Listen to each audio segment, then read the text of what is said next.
Hey everyone, welcome to this exciting journey where we explore the fascinating land of Kyrgyzstan. Did you know Kyrgyzstan is called the land of Manas? It's a place rich in history and culture.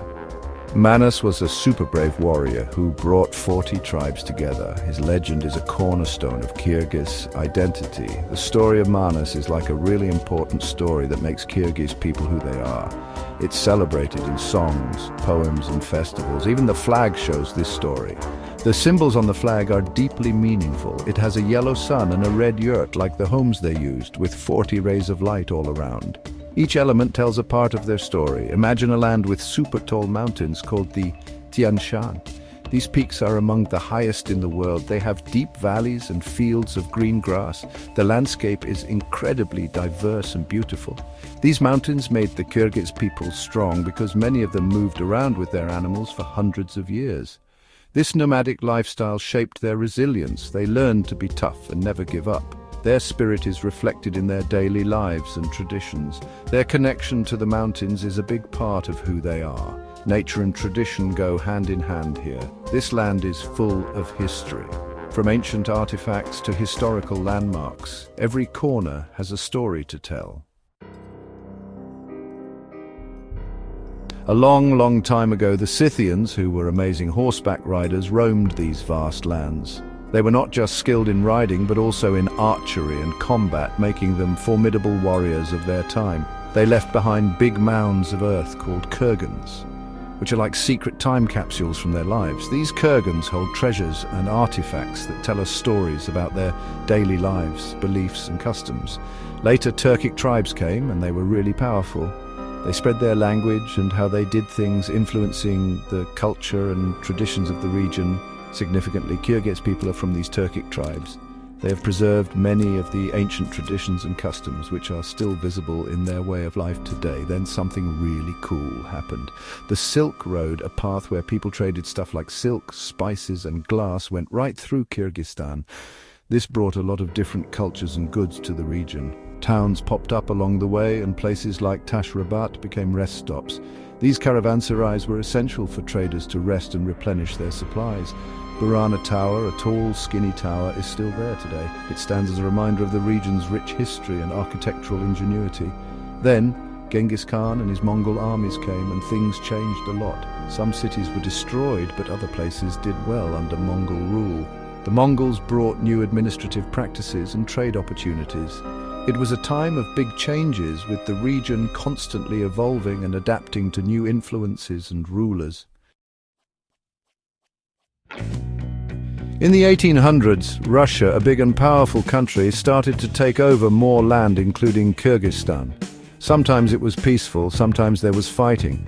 Russia brought new rules and borders. Under the Tsar, the Russian ruler, Russian people came to farm the land, and there were new taxes. Some Kyrgyz people fought back against these changes. Then there was a big revolution in Russia, and the Soviet Union was created. Kyrgyzstan became part of it, and they tried to make everything modern. They built big farms and factories, and they taught people to read. Hospitals and schools got better, but some old traditions were not allowed.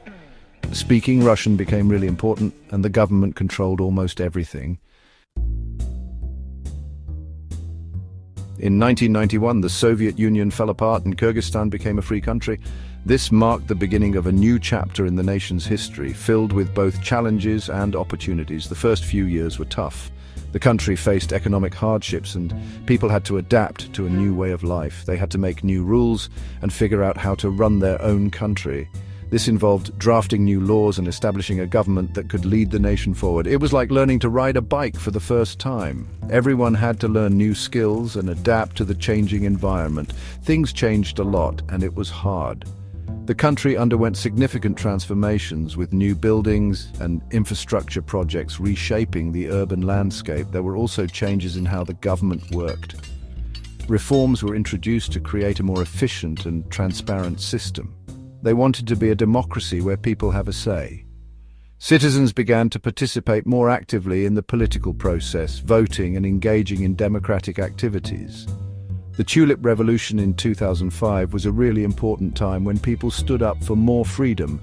This movement was a pivotal moment in the nation's journey towards greater democracy and freedom. Today, Kyrgyzstan is a young country finding its way. It is a nation full of potential, with a vibrant and dynamic population.